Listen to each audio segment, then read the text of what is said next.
এবার আমি এর মধ্যে দিয়ে দেবো ওই যে মুগের ডালটা যেটা ভেজে গুঁড়ো করে নিয়েছিলাম সেটা দিয়ে দেবো 2 চামচ।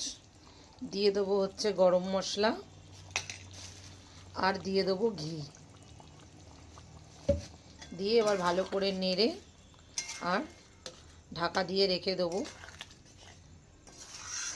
তো বন্ধুরা, এইভাবে নিরামিষের দিনে তোমরা বানিয়ে ফেলতে পারো ভাজা মুগের ডালের গুঁড়ো দিয়ে আলুর দম। দারুণ একটা রেসিপি, সবার ভালো লাগবে, ছোট থেকে বড় সকলের। তোমরা যে কোনো জিনিস, রুটি, পরোটা, লুচি, ভাত, পোলাও, ফ্রাইড রাইস, সবের সঙ্গে দারুণ টেস্টি হয়। আমার মনে হচ্ছে আরেকটু লাগবে মুগের ডালের গুঁড়ো, তাই আর 1 চামচও দিয়ে দিলাম। দারুণ সুন্দর গন্ধ বেরোচ্ছে। তো গন্ধটা আমি পাচ্ছি, তোমরা তো পাচ্ছ না, তোমাদেরকে বাড়িতে বানাতে হবে, তবেই তোমরা পাবে। দারুণ লাগবে, টেস্টি। এইবার ঢাকা দিয়ে রেখে দেবো। তো চলো, রেডি হয়ে গেল আমার ভাজা মুগের ডালের গুঁড়ো দিয়ে আলুর দমের রেসিপি। দারুণ টেস্টি টেস্টি একটা আলুর দম, নিরামিষের দিনে জাস্ট জমে যাবে।